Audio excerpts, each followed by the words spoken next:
Hey guys, I just wanted to come on real quick and talk about what we do for money when we are in between jobs or in school or just out of school and haven't found that perfect job, like things like that. So what I do is I work a lot of different part-time jobs. I started counting how many jobs I have and I realized that it's like a lot.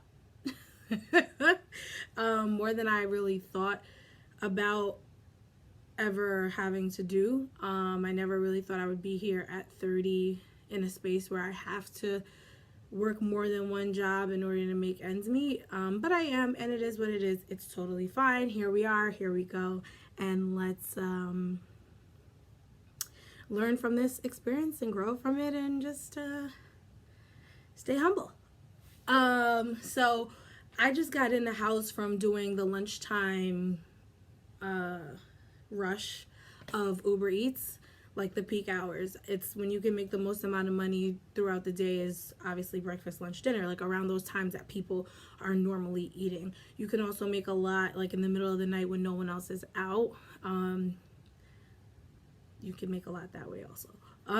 So I did, believe it or not, I've never done more than what I did today. Today was the most drops that I ever did, most deliveries that I ever did. I went to 5 different restaurants and 5 different homes. And surprisingly, they were all homes. Nobody was at work today. But it's something that definitely, number one, humbles you. If you're not already humble, this experience will humble you because you're in service for other people. Now, granted, I hope y'all didn't see that mess on my bed. But anyway, granted, most of everything that I do is in service for other people. But this is different because I've never worked in a restaurant or worked as a delivery person. And so having to do this is kind of like a different experience. I enjoy it to an extent. Obviously, I don't want to do it forever, but so I went to the doctor today to get a form signed so I can get my license so I can practice cosmetology.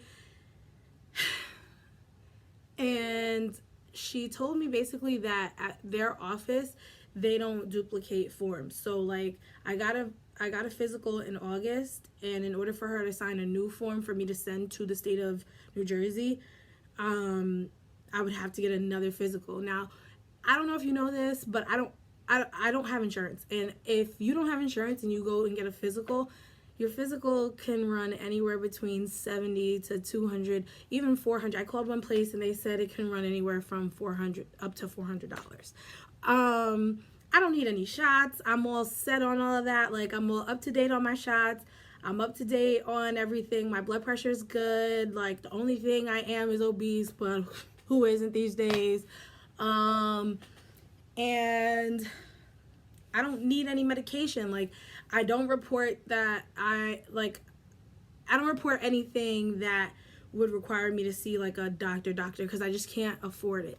And so she wanted me to give her what I already paid in August just to sign a form saying that I had a physical in August. And then the other option was to give her $25 and she would print out the previous form and just stamp it with today's date and her signature. Sis, have you ever dealt with the state of New Jersey? I'm sure you have because you're a licensed practitioner. So you know that I cannot take a duplicate of a form and just stamp it and say, hey, here you go. I'm all set, all clear. That's not how paperwork works. So after sitting there for like 20 minutes, going back and forth with her, and she really tried to make it seem like she was trying to help me, but she really wasn't trying to help me because she was calling people, asking people what she already knew the answer to. So I said, let me call my side. Let me call the people on my side and find out if I can even get away with this form. And basically the person on my side was like, yeah, no, because they will try to say, they'll deny the form because they'll say that it was tampered with and it could have been forged and there's no way for them to know that it's an original. So I say all that to say this because I got a little sidetracked. I say all that to say this. I went out today because she wants me to get a new physical, and a new physical is going to run me at least $100. And so I went out today to make some money so that I can offset the cost, because this is a cost outside of my bills. And so when I work, I'm working to pay my bills, which is terrible. I don't want to do this anymore. Like, I cannot wait to have steady income so that I can pay my bills, but also do the things I want to do. Ooh, that shirt is cute. Let me get it. Ooh, those shoes are cute. Let me get that. Hey girl, we're going to Mexico in August. You want to come? Yes. I don't have that luxury right now, even with the thousands of jobs that I have. So I'm doing Uber Eats. As you know, I don't do Uber because it just, I'm not a thug. I'm not trying to fight nobody, and if you get in my car and you're not crazy or you leave something, I'm just very particular. I'm OCD. Y'all ignore this mess in the background. It's because I didn't make my bed, so my scarf is like thrown up there and it looks messy, but it's not messy, I promise. I'm a clean. But anyway, maybe if I stop moving, you'll stop seeing it, right? So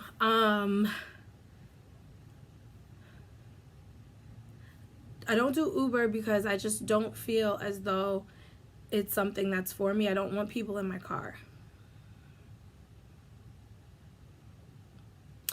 I do Uber Eats because it's easy. Go to the restaurant, go to the house, go to the next one. And while you're in someone's town, someone else could be ordering something from that town, and it just, during peak hours, it just flows. And that's awesome. So I do Uber Eats. I work retail part-time. It's not really like retail, like I'm not selling clothes, but I call it retail because I'm a cashier. And so I call it retail, although it doesn't feel like retail. There are no sales goals and things like that. But I call it retail. So it's retail because people are coming in to buy stuff and I'm checking them out. It's a decent job when they give me the hours that I request. It's great. But when they forget to give me hours, or they give me hours when I can't actually work because I have other jobs, that's when it sucks. So that's another thing that I'm doing. I'm also doing an after-school program teaching the little ones a little something about hair, nails, and skin. And I'm doing hair on the side, and I work with adults with disabilities. So it's all these like little part-time gigs, and like, so my days end up being full throughout the week, but it's never like the same thing every day. I'm just trying to make ends meet, and I know some of you can relate to that because I'm not the only one out here who's ever been in school and had to pay for school by themselves, or by themselves, you know what I'm saying, or had to buy diapers for their baby and didn't have no baby daddy, or whatever the case may be. You know what I mean? I don't have no kids, but I'm just saying, like, it's just an example. Like, I know that what I'm saying is relatable and that it's a topic that people would gravitate towards because we all go through things and we all have experiences where we don't have as much as we would like to have. Even if you're like kind of well off. I'm not talking to y'all rich people. Y'all rich people got rich people problems. I'm not talking to y'all. I'm talking to the people who are lower to middle class, who are just trying to get to the next level, and you know, you have to do something strange for some change every once in a while. Like, I'm sorry. I didn't mean to come out of character like that. I'm just saying, though, those are the things that I'm currently doing. I'm always open and willing to add to those things. I have applied for all kinds of full-time positions, and I have interviewed for them. Some of them are state, so you have to wait because the state makes you wait. And I'm so sorry. And some of them call, some of them don't call, and some of them are education based. So it's like I have a lot going on, and I just really want to settle into what I want to do. And obviously, I'm not going to be able to do that right off the bat because,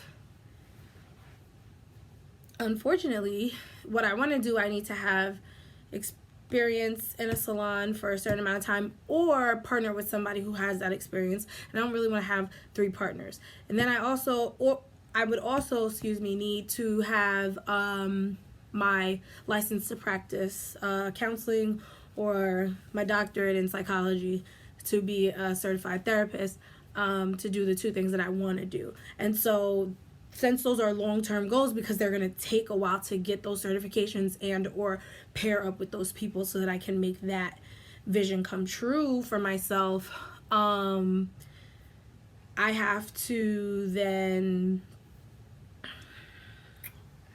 move some things around and be uncomfortable for a while and live with my mother, whom I love so much, and get on her nerves because I can't afford to live on my own. So I really am hoping, praying, planning, speaking into existence that things are going to come together and I'm going to get that full-time job, the one that I've been waiting for. I'm going to get that.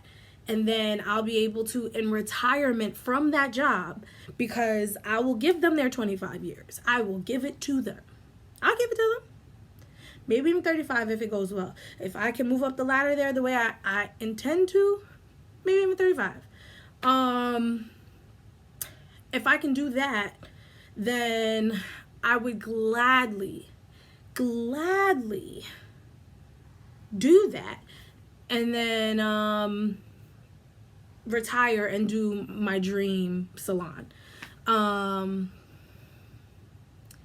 try not to give away too much of what that dream is because I don't want anyone to steal it. Pretty much how that goes. I don't I don't want anyone to take away from me the vision and the dream that God gave me. So I'm gonna keep that under wraps and we'll talk about it in general terms. You just know that I want to have a salon one day. That's all you need to know. Sometimes I might just say a business. That's all you need to know. And the job that I said I would retire off of, I can't talk about that job because of the type of job that it is. I can't discuss it. So we're just gonna call it the job, the dream job. It's the dream. And my interview went well and they loved me, but it's a job that requires a training by the state, and the state only holds the trainings when it has enough people to train. So I'm waiting patiently. So patiently. Not patiently. What else? So today I went out and did the little Uber Eats thing. I did 4 trips and then I was tired. What I do is I try to push past being tired or whatever. The only thing I can't push past is if I have to pee, because I don't use public bathrooms. So I have to travel within my area. Otherwise I end up wasting gas coming back over here to use the bathroom. So what I did was today I was within the towns in my area until my last drop, and then on my way back I was like, you know what, how much money did I make? I checked how much money I made. I made enough to cover a third of what my physical would be. So if I do this again tomorrow and the next day, I'll be all set on the physical. I can go take the physical and then bring the paperwork to the state. So because I did that math and logic in my head, I was like, okay, I'm going home. And so I came home and I was like, let me do a video, because I was like, I know people can relate to this, even if you can't relate to exactly how I do it, because I have anxiety and OCD like nobody's business. And my anxiety is managed mostly well.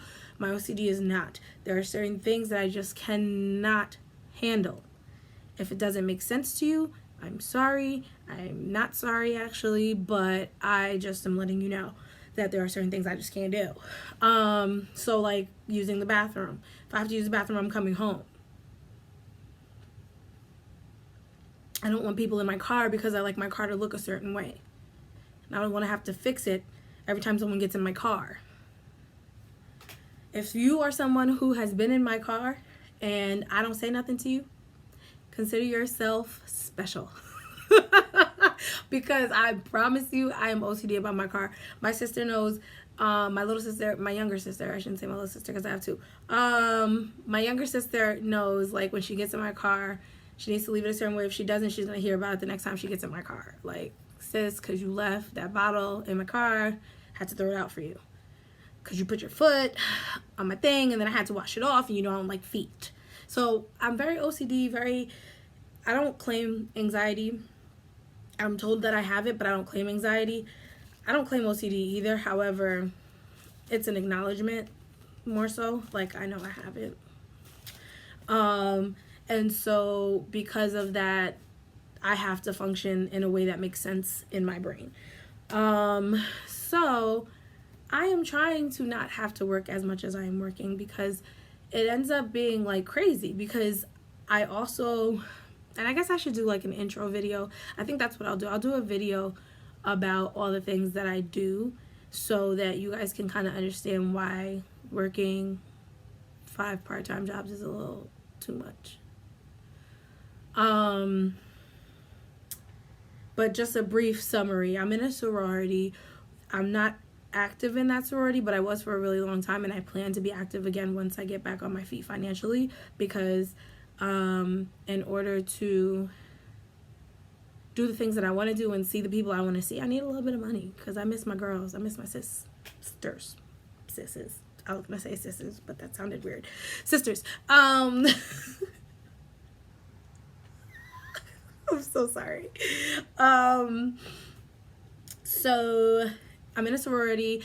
I sing in 1, 2, 3, 4, 5, possibly 6 groups. They're all gospel-based groups, but I sing in 6 groups, and so that's time consuming, because you know you got to go to rehearsals, and then when you rehearse for something you have to go to an event, right? So there's that. I'm super into community service and church, like serving my community through my church, but only as a tool. I don't necessarily need to do something that is super churchy to do something that is service. Feeding the homeless and reading to kids, going to homes, and seeing, I just had lunch. I'm so sorry. This is like bad. I said I was going to get into this in another video, so let me stop talking about that. Yeah, so I do a lot, and because I do a lot, working 5 jobs is kind of extra. I'm being a little extra, and I understand that. However, my bills do not understand that. The saddest part about all of this, I'll tell you the saddest part about all of this. If I was making $1,500 a month, all my bills would be paid on time. I would want for nothing, and I would be comfortable. If I was in my mother's home, if I was making $2,000 a month, I could probably swing, not a month, a month? Yeah, a month. If I was making $2,000 a month, I could probably swing an apartment with a roommate. And if I was making $2,500 a month, I could pay all my bills and live on my own. So just imagine the amount of work that I'm doing for the amount of money I'm getting paid is just not adding up. And that is the frustration. But like I said, this experience will humble you. And so you do the work, and you do the work with the understanding and the intention that God does all things well, and he does all things with a purpose, and nothing that you did is going to be nothing that you do are you doing for no reason. Nothing that you do are you doing just because to waste time or to hurt you, bring you down, waste your energy. And I'm talking to myself, but I'm also talking to y'all. I hope y'all understand that. But it's also something I need to remind myself of, because I got really frustrated today at the doctor's office. I was just like, you see the physical right there. The paper is right on the screen. You can see it. You see that I had a physical in August. I'm verbally telling you, and I will sign any document you want me to, that states that nothing has changed. My weight has not changed. My cholesterol has not changed. My blood pressure has not changed. I don't have high blood pressure. My health has not changed in any way, shape, or form since the last time I was here. And the woman that was here when I was here the last time I was here told me I can come in and get this paper signed. So it was frustrating, and I was highly frustrated. I was upset, and I was discouraged, and I felt like, why do I have to go through like all these hoops? Like I get frustrated with my life sometimes because I'm like, nobody else has to go through these things the way that I have to go. Like I can't never just get what I signed up for. It's always there's always some caveat. Like there's always something. And it's annoying, it's frustrating, and it's discouraging. And so earlier today I was like, gone girl. But going out on these rides with, I don't know if I can say Uber. I'm gonna keep saying it. I've already started. going out on these rides with Uber Eats, dropping off this food, actually, because I'm not saying anything bad, you know, actually made me feel a lot better. I was able to vibe and listen to my music, and I had a couple of laughs listening to the lyrics of a couple of old Usher songs and a couple of old John Legend songs. And I feel better now that I'm home and I made a little something than I did before. The thing I like about Uber Eats, as opposed to going to work every day, when you go to work, you clock in, you clock out, you don't see that check for 2 weeks. Uber Eats, you sign up, you do your drops. When you finish doing your drops, if you would like that money right now, guess what you can do? You can pay 50 cents and get that money right now. So, I like that about it. I really do. And I also like that people can tip you whatever they want. So even if no one tipped you that day, if you get one person who tips you $10, you've gotten tipped for every trip that you made, and that's a blessing. And so, yeah, I'm all over the place, as you can see, because I'm super stressed. And I'm trying not to be, which is one of the reasons that I do these videos. And so, like I was saying, that was a reminder for myself in regards that it's not a waste. Whatever I'm doing is not a waste. I'm frustrated. It's really expensive to live where I live. And if you know, like, New York, New Jersey, especially like Bergen County, Hudson County, Essex County, some places in Essex County, not all of Essex County, it's very expensive to live out here. And it shouldn't be this expensive because no one else is paying these prices for what we get here. I know people who live out in Arizona and have 4 or 5, 6 bedroom houses and pay less monthly than we pay to live in a 2-bedroom condo with 1 bathroom. So I just get frustrated, and I'm kind of disgusted with the way things are, but I also don't want to move right now. Comfortable in this space. And so I'm always torn. I don't have a man. I don't have, you know what I mean? Like, I don't have anything keeping me here but my mama. I love my mama, and I don't want to leave her. So I'm here until I can be somewhere else comfortably, safely, securely. And here we are. So like I said, being in a situation like this will humble you. It will make you appreciate things that maybe you didn't acknowledge before. And if I could give any advice to anyone who can relate to what I'm saying, it would just be to keep going. Keep dreaming, keep striving, keep reminding yourself why you're doing what you're doing. Write down your dreams and your goals and create a plan and hit those milestones. hit those milestones so that one day you can turn around and say, I reached my goal. And maybe I didn't hit every milestone that I thought I was going to hit in order to reach my goal, but I'm here.